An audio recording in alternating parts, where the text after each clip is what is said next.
Hi everyone, I'm Sarah with Fisher Price Ranch. First off, hit that subscription button down below and the notification bell. So today is a really nice day. Most of our snow is melted and it is not windy today. So today we are going to collect cashmere off of Brownie. I don't like to do it in the wind because it's just a pain and it'll blow away before I can get a hold of it. So it's hanging off of her real bad. So we're gonna get it done today. Alright, so here's Brownie. She's just chilling out. But you can see all that cashmere hanging off of her. And there's a lot more there where that came from. That's still inside of her guard hairs. So she's a little bit wild still. So I'm gonna get a hold of her and put her up on the milk stand. And then we'll get started. Alright, so we've got her up on the stand now. Like I did say, she's one of our skittish girls, so I'm going to take it real slow with her. You can see she's shaking a little bit. She's a little nervous.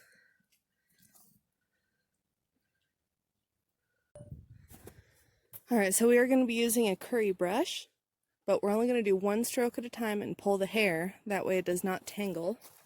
So the way you do it, I'm going to let her smell it. Yeah, see, it's not going to hurt you. We're going to do one long stroke.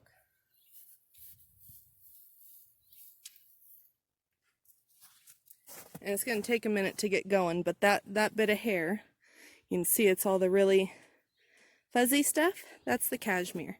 So we're just going to pull that off in a chunk, and we're going to put it in our little Ziploc bag that we have.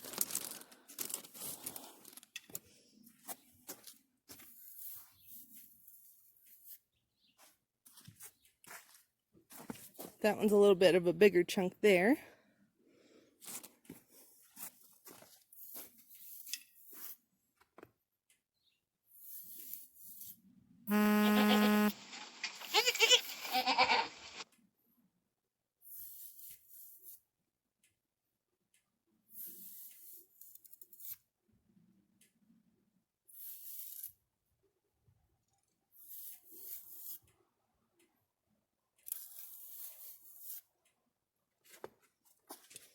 So I just keep doing that, and it's just going to come out in layers.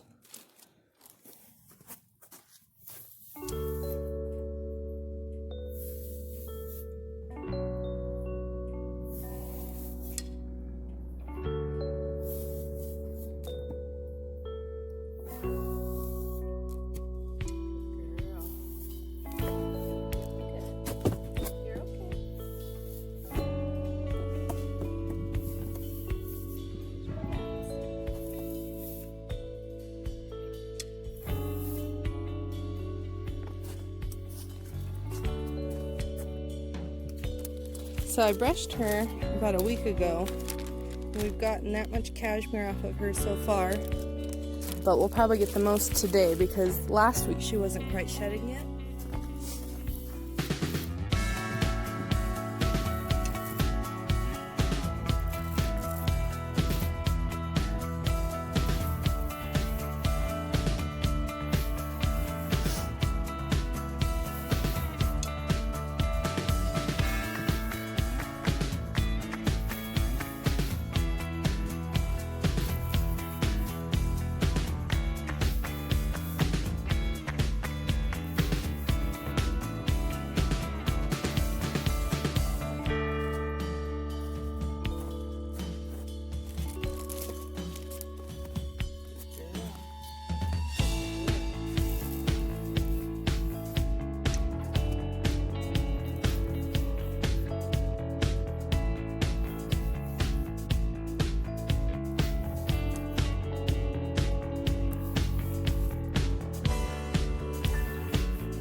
And of course the wind is starting to pick up, so I'm just being real careful.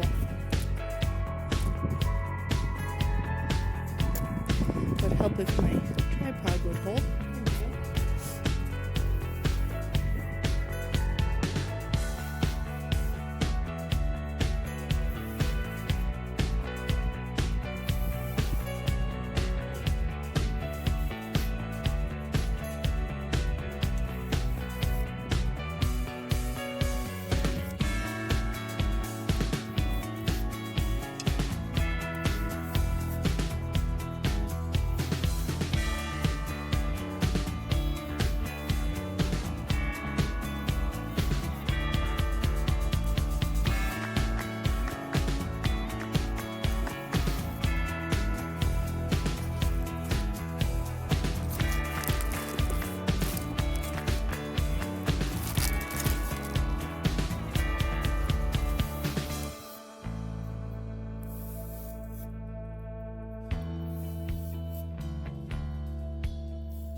Probably have to brush her a couple more times to collect everything. Because if you look, you can really see there's still a lot of thickness in there. And if you feel it, you can tell the difference. But I'll show you.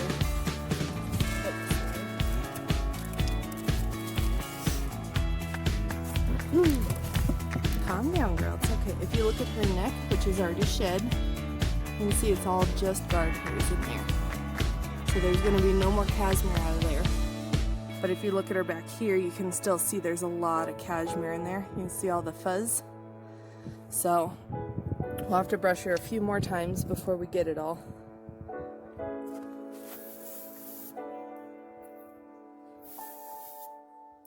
I'm not getting very much on this side anymore.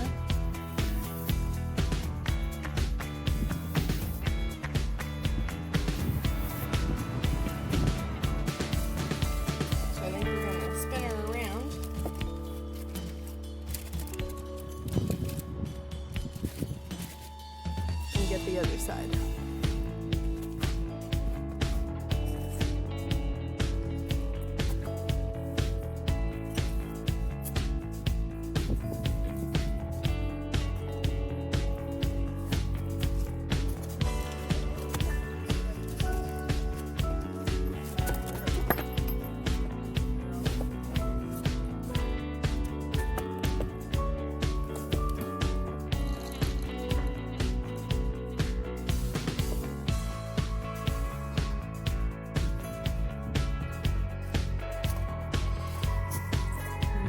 How much cashmere she has on this side hanging off of her.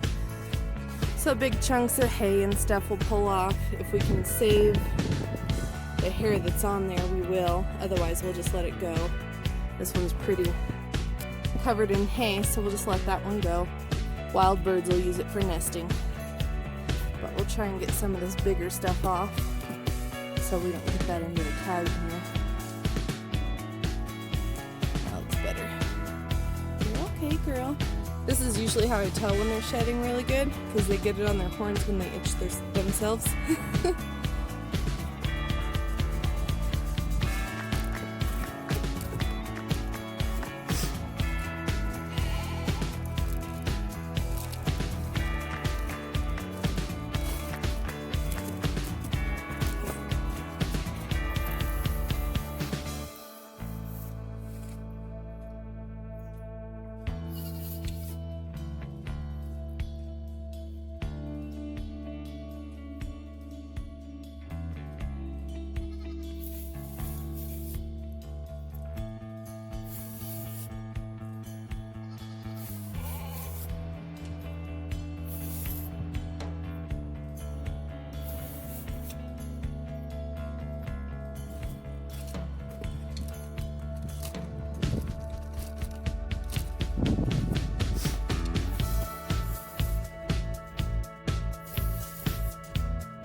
Alright, so I think we're going to be done for today.